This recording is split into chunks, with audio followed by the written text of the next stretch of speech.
Olá a todos! Vamos à apresentação de hoje, que é composta pela leitura de um trecho do Evangelho, segundo o Espiritismo, uma breve história e comentários.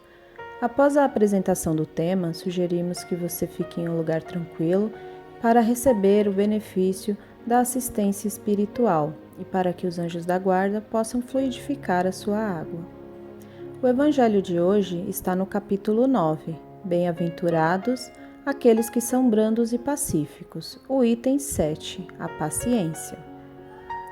A dor é uma bênção que Deus envia a seus eleitos.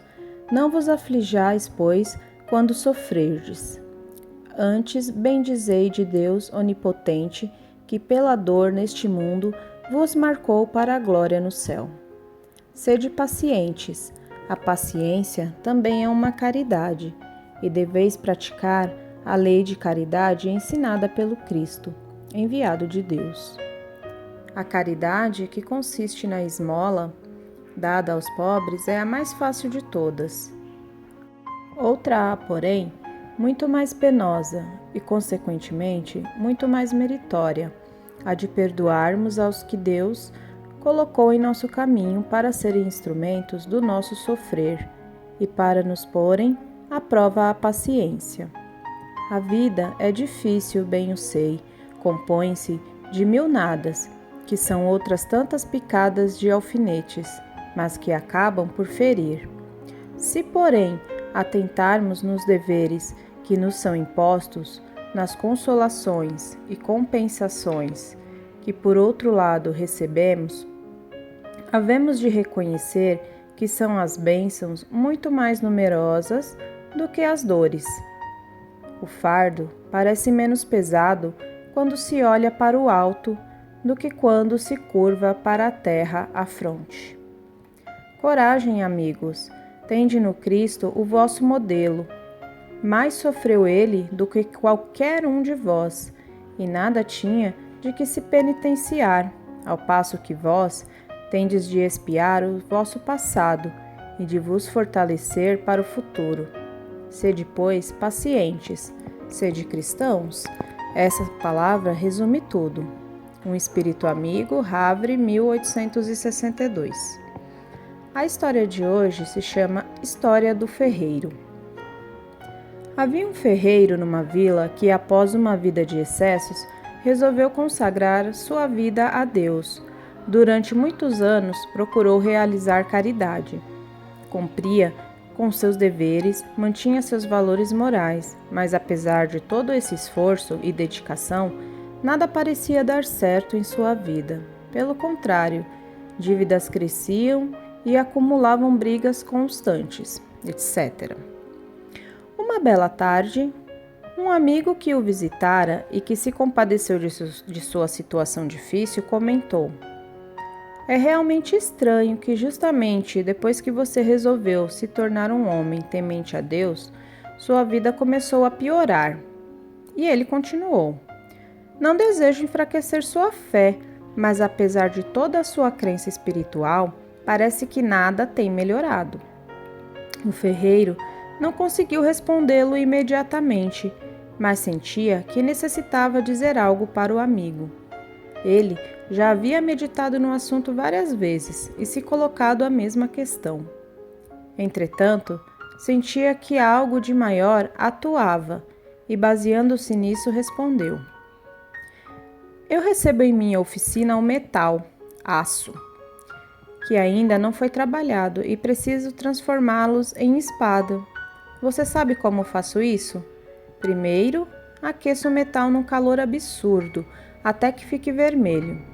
Em seguida, golpeio com meus martelos mais pesados para dar-lhe a forma desejada. Logo depois, mergulho a peça num balde de água fria, e a oficina inteira se enche com o barulho do vapor. Repito estas ações até que obtenha a espada perfeita, já que uma vez não é suficiente. O ferreiro deu uma longa pausa e continuou: às vezes o aço que chega até minhas mãos não consegue suportar o tratamento. O calor, as marteladas, a água fria acabam por gerar rachaduras nele. e eu sei que ele não dará uma boa espada. Então, eu simplesmente o coloco num monte de ferro velho que tem em frente à minha oficina. O ferreiro fez outra longa pausa e terminou. Sei que Deus está me colocando no fogo das aflições. Tenho aceitado as marteladas que a vida me dá, e às vezes sinto-me tão frio e insensível como a água fria, que faz sofrer o aço.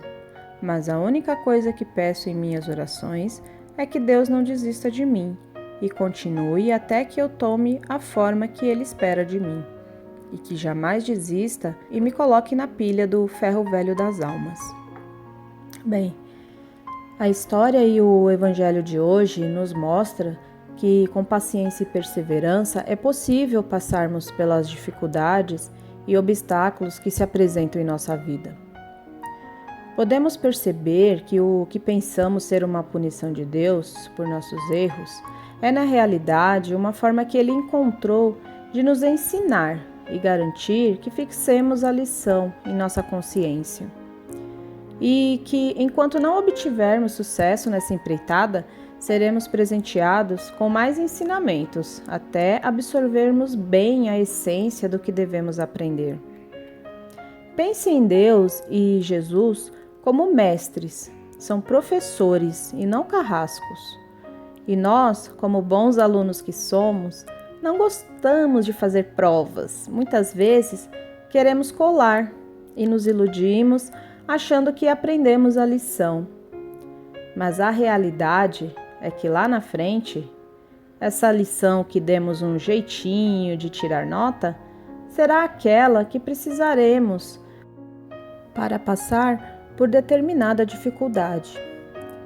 E aí o que você faz? Sente e chora, né? E percebe que o único enganado foi você mesmo e que precisa correr atrás do tempo perdido. E nosso mestre, que é muito bom, nos dá a oportunidade de refazer a prova, só que ela será mais difícil que a primeira, para você fixar bem o aprendizado. Lembre-se que para Deus nada é perdido e que mesmo o aço que não pôde ser usado na espada e que foi descartado no ferro velho, terá a sua oportunidade de virar algo belo e útil, pois até ele pode ser reciclado. Quem dirá nós, seus filhos, os filhos de Deus. Que Deus abençoe a todos, um grande abraço e graças a Deus.